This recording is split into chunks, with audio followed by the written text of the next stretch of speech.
El tema que vamos a tratar el día de hoy es traumatismo obstétrico.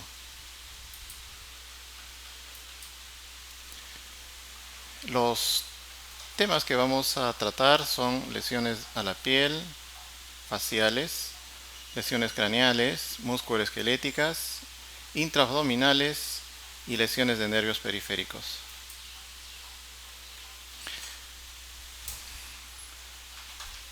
En definición, podemos comentar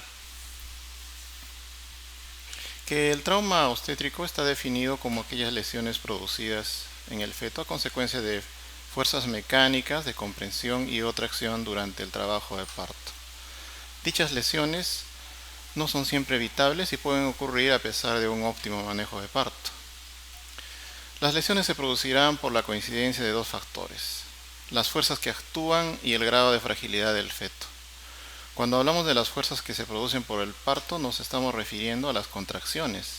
Estas contracciones, como sabrán, producen cierto grado de compresión en el feto, rotación, y si necesitamos apoyarlo a este fetito, vamos a tener que hacer algunas maniobras de tracción, que en ocasiones se suman a las causadas por algunos instrumentos que a veces requerimos, como son la ventosa, el forceps o espátulas, pero que conviene recordar que en el uso de estos elementos nosotros los utilizamos para disminuir la incidencia de los daños hipóxicos, ya que con ello acortamos el periodo expulsivo. En cuanto al feto, jugarán importante papel la inmadurez que este feto pueda tener, el tamaño que este pueda tener o la presentación en la cual está ofreciendo el polo a la pelvis, haciendo que las fuerzas que actúen se traduzcan en lesiones a veces superficiales o un edema local, hemorragias o incluso hasta fracturas. El parto de nalgas se considera que es el que entraña mayor riesgo de lesión fetal y se ha cuestionado su finalización por vía vaginal, aunque en el momento tenemos mucha controversia. Las lesiones fetales causadas por amniocentesis o obtenciones de muestras sanguíneas del cuero cabelludo fetal, algunas maniobras de reanimación neonatal y las patologías maternas no son consideradas como trauma obstétrico. La incidencia de este evento adverso depende del tipo de lesión y del lugar de atención donde se produzca el parto. La incidencia ha disminuido significativamente debido a la mejora de las técnicas obstétricas que constantemente estamos implementando. La morbilidad, aún así, es aproximadamente del 2.8 por 1000 nacidos vivos, siendo el caput succedaneum y el cefalohematoma los más frecuentes. En relación a la mortalidad en recién nacidos con traumatismos obstétricos severos, en Estados Unidos se ha encontrado que hay una frecuencia de 1 por cada 100.000 nacidos, y según una encuesta nacional de la Sociedad Española de Ginecobstetricia se ha encontrado que es de 1.7%. Existen algunos factores predisponentes para que el trauma obstétrico se dé.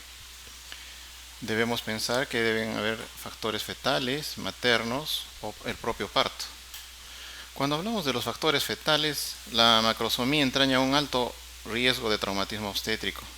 Esto hace que sea importante la estimación ecográfica del peso fetal o la estimación clínica más aún, y el control riguroso del parto en el que pueda preservarse o preverse este factor. También hay que considerar la presencia de recién nacidos pretérminos que por su propiedad gestacional, sus estructuras aún inmaduras podrían condicionar alguna lesión. Algunas alteraciones como la macrocefalia, la gemelaridad o algunas anomalías fetales podrían también condicionar a la presencia de estas anomalías.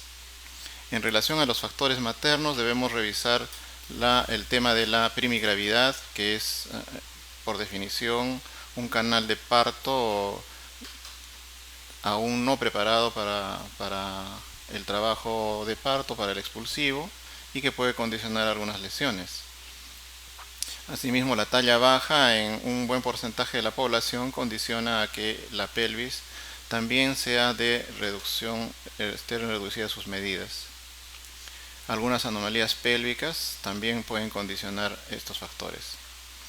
Y el parto propiamente dicho está en relación a presentaciones anómalas, especialmente la podálica, que se ha visto que aumenta hasta en 4 veces el riesgo de sufrir traumatismos obstétricos.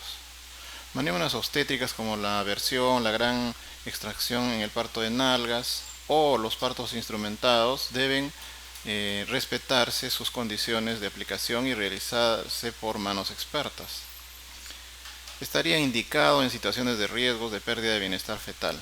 Solamente en esos casos deberíamos pensar en utilizarlos. La primiparidad, la desproporción pelvifetal o el parto prolongado, el expulsivo precipitado o el parto prolongado, todos estos pueden ocasionar problemas de distocias. ¿Cómo es que se clasifican estas lesiones? Las hemos clasificado por lesiones a la piel, dentro de las cuales podemos describir en primer lugar a las petequias. Como ustedes podrán observar, son pequeños hematomas que aparecen en las zonas de presentación. Son causadas por un brusco aumento en la presión intratorácica del fetito y también un aumento de la presión venosa, cuando éste pasa a través del canal de parto. No requieren tratamiento y desaparecen espontáneamente en unos 2 a 3 días. El interés de su reconocimiento en relación a su historia, localización, la aparición precoz o la no progresión o ausencia en otras zonas del cuerpo del recién nacido, estriba en que su diagnóstico nos va a hacer el diagnóstico diferencial con cuadros de coagulopatía o de vasculitis.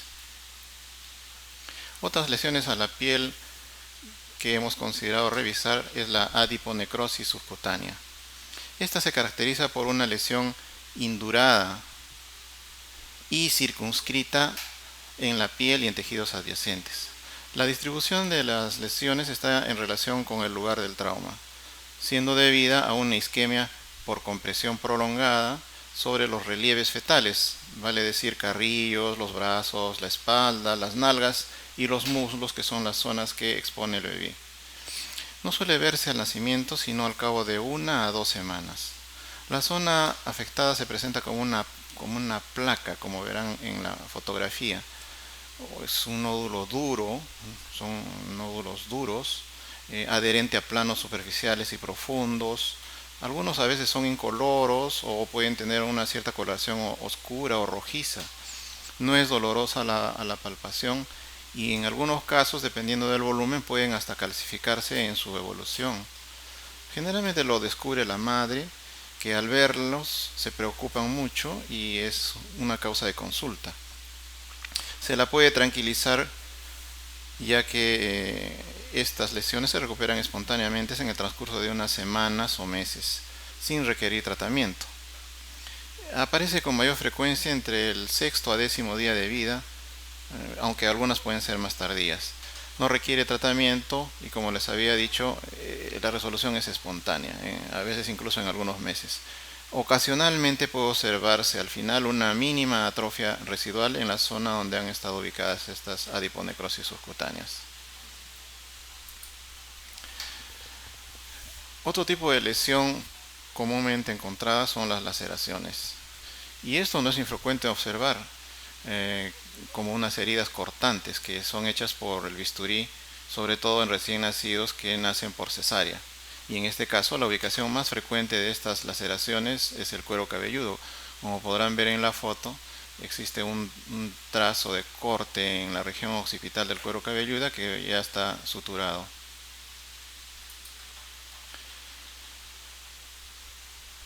Respecto de las lesiones craneales, podemos hablar sobre esta que es un frecuente hallazgo, el caput succedaneum. Como les ha dicho, es una lesión muy frecuente, que consiste en edema o tumefacción mal delimitada que aparece en la zona de presentación en los partos encefálica.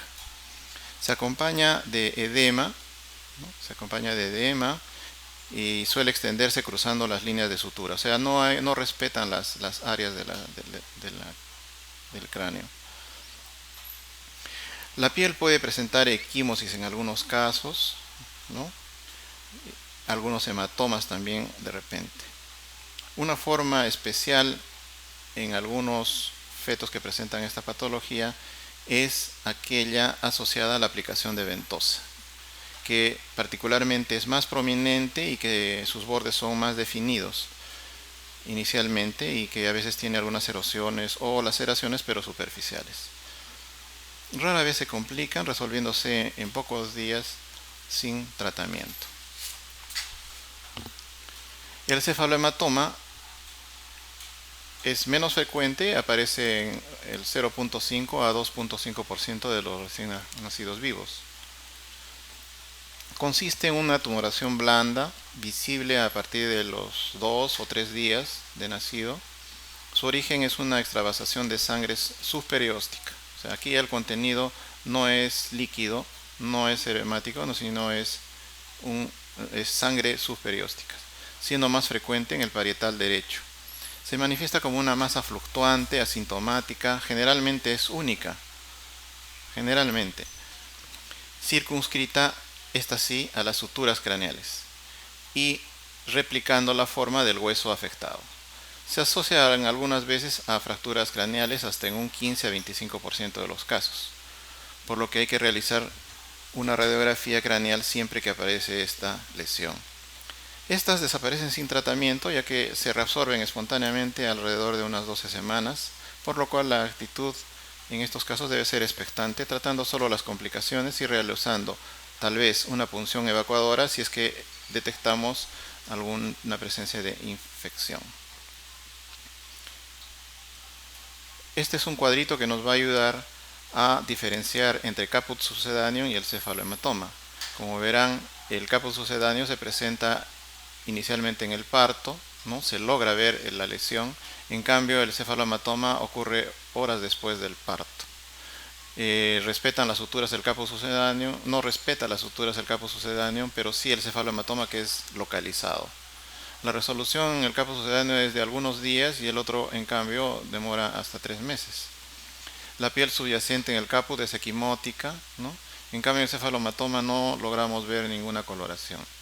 El estado general es bueno en el caput sucedáneo, el bebito no muestra mayores manifestaciones de dolor, en cambio en el cefalohematoma en ocasiones condiciona a dolor. Dentro de las lesiones craneales debemos considerar también las fracturas craneales. En su mayoría son lineales, afectan generalmente los parietales, son asintomáticas. Estas no requieren tratamiento, pero conviene recordar que han sido producidas en un contexto traumático que podrían causar contusión cerebral, roturas vasculares o de repente la posibilidad de algunas hemorragias a nivel subcutáneo o incluso intracraneal. En casos de sospecha debería plantearse la posibilidad de algún estudio imagenológico para poder descartar algún proceso intracraneal. Las fracturas deprimidas generalmente se asocian a parto con fórceps, aunque en algunas ocasiones se han observado neonatos que post cesárea ha habido estas lesiones o estas fracturas con depresión, como podrán ver en esta radiografía de la diapositiva. Hay un hundimiento craneal que también se logra observar a nivel del cuero cabelludo. Se discute la conveniencia o no de tratarlas, ¿no? Casi siempre se reponen de forma espontánea en el curso de algunos meses, por lo que parece razonable esperar en los pacientes asintomáticos.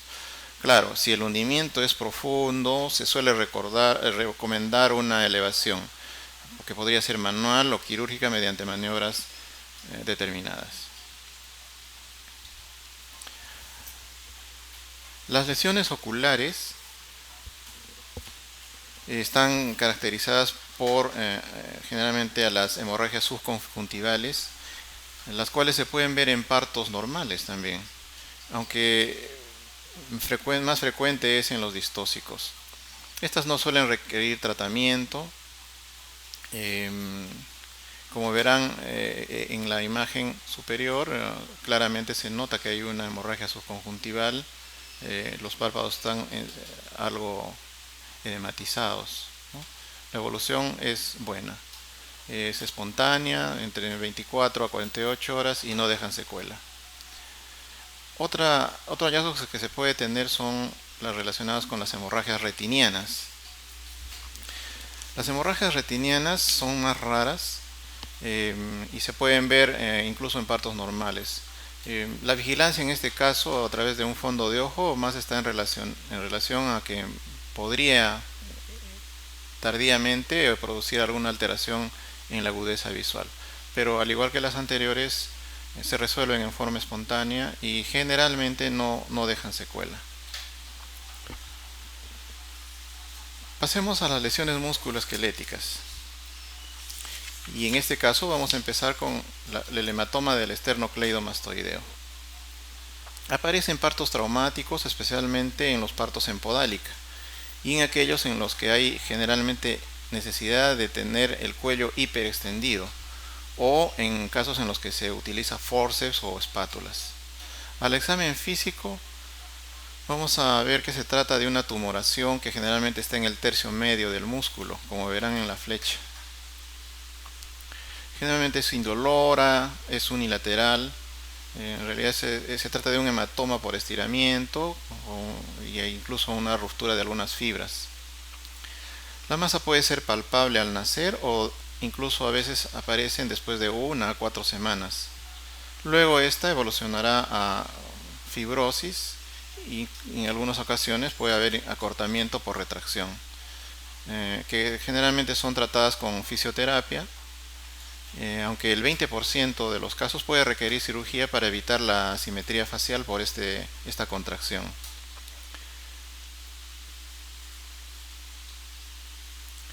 Otra patología, otra lesión musculoesquelética es la fractura de clavícula, que es una lesión ósea relativamente frecuente.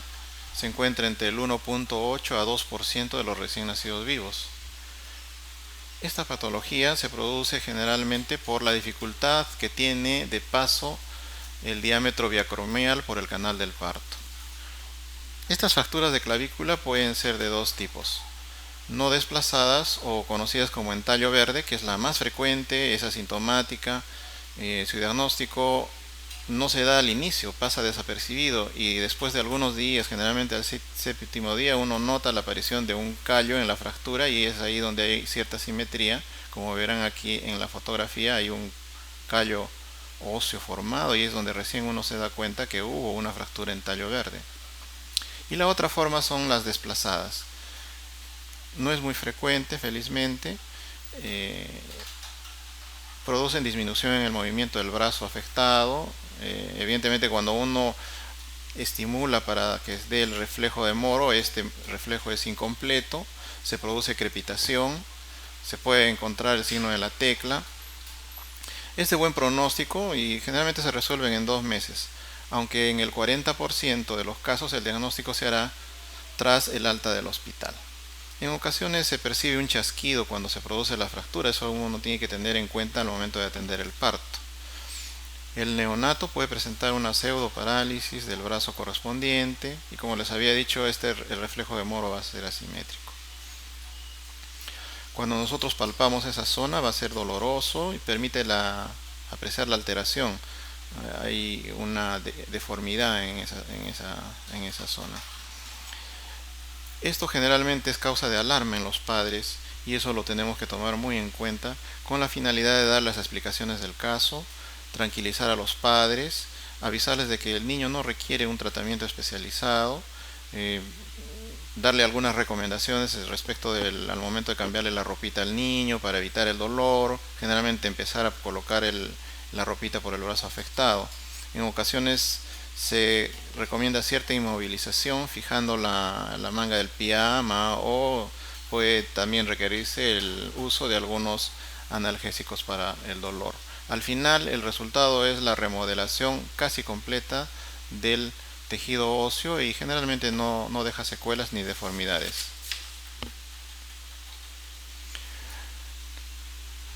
Hablando de las fracturas, también pueden haber fracturas de los huesos largos. Las más frecuentes se producen a nivel del húmero y fémur. La falta de motilidad de un brazo o de una pierna son los primeros signos que nos pueden hacer sospechar de que se trata de una fractura probable. La inflamación local y el dolor a la movilización pasiva prácticamente confirman el diagnóstico. Las que se producen intraparto pueden a veces oírse como un chasquido en algunos casos. Estas se deben tratar inmediatamente. Las del húmero son las más frecuentes y pueden tratarse con un buen resultado inmovilizando el brazo con un vendaje pegado al tórax y con una férula. Esto durante unas 2 a 4 semanas. Las del fémur se pueden realizar con tracción, suspensión en lecho de escayola de ambas extremidades. Aunque la fractura sea unilateral, se recomienda que sea en ambas extremidades, las cuales se mantendrán aproximadamente por unas 4 semanas. En este caso es recomendable el tratamiento para el dolor. Cuando ocurre la consolidación de la fractura suele acompañarse de un callo óseo ostensible. El pronóstico de las fracturas de las extremidades es generalmente muy bueno.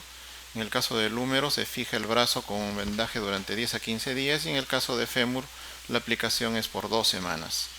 No causa simetría, generalmente remodelan bien los huesos y funcionalmente quedan normales.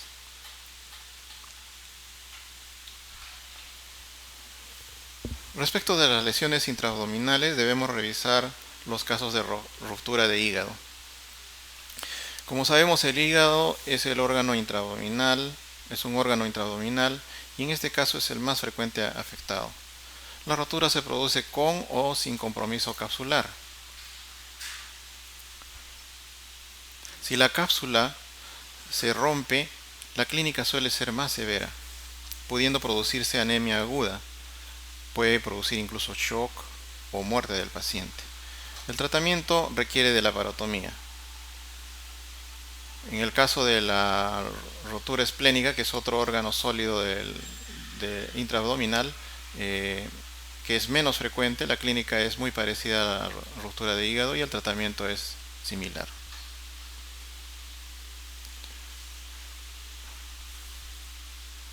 Podemos también tener hemorragia suprarrenal. Esto suele verse generalmente en recién nacidos grandes. El 90% son unilaterales y se manifiesta por la aparición de una masa en la fosa renal, anemia e hiperbilirubinemia prolongada. Y posteriormente, entre 2 y 3 semanas, podrían incluso aparecer calcificaciones residuales.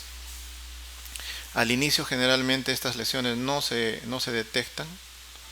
La forma de diagnosticarla es a través de ecografía o una tomografía.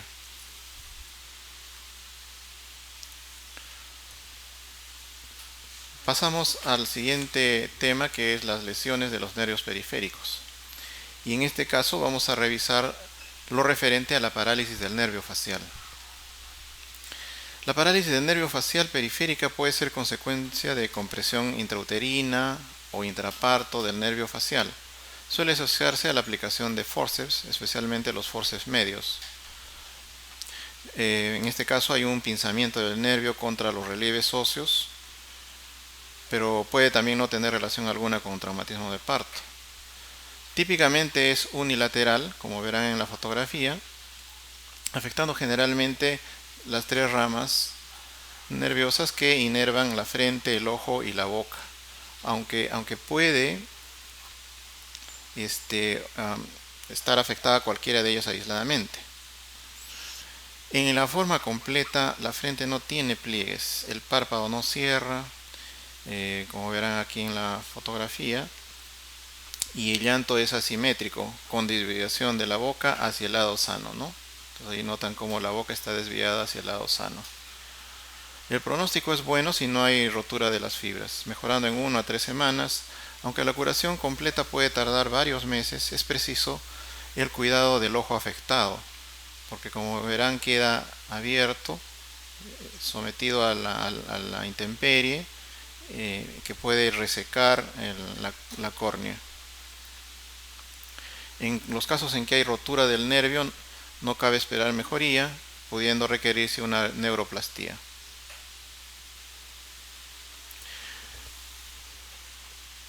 Otra lesión que puede ocurrir es la parálisis del plexo braquial. La lesión del plexo braquial se da entre el 1 al 2 por 1000 nacidos a término. Cuando ocurre ella, compromete músculos de las extremidades superiores, que es causado por trauma mecánico de las raíces nerviosas de la cervical 5 a la torácica 1. La afectación de las raíces de la cervical 5 a la 6 es la que produce la lesión más común del plexo braquial, que es la llamada parálisis de Duchenne. En este caso, en las figuras nosotros notamos cómo a veces alguna maniobra exagerada a nivel de la zona cervical distiende o estira demasiado las raíces nerviosas y pueden provocar estas lesiones en el plexo braquial. Cuando nos referimos a parálisis braquial superior o de Duchenne, debemos revisar que esta lesión se produce a nivel de la C5 a la C6. Es la más frecuente, ocurre en 1 a 4 por 1000 nacidos vivos. Vamos a notar que el hombro está caído, como ven en la foto, el hombro está caído, el brazo cuelga, flácido, en extensión, aducción y rotación interna. Hay una leve flexión de la muñeca, conservada, aquí está la sensibilidad y la motilidad de la mano, y al momento de hacer una evaluación neurológica hay un moro asimétrico.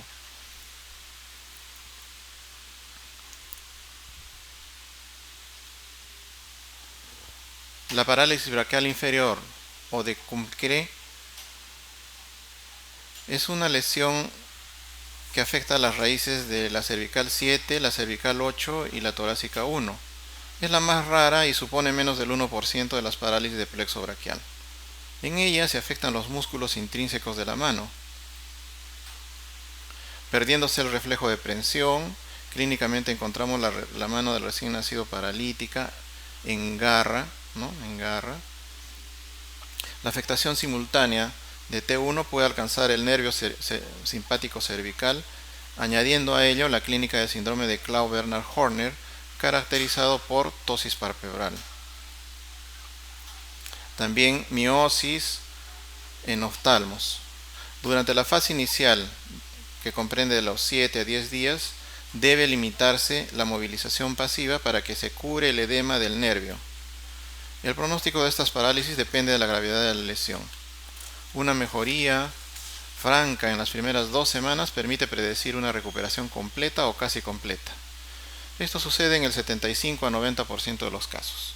La parálisis de ERV es de mejor pronóstico que la de Kumqueré y la presencia de síndrome de Horner empeora el pronóstico. Si no hay mejoría en 6 meses, nosotros podríamos afirmar que esta afectación va a ser permanente, lamentablemente.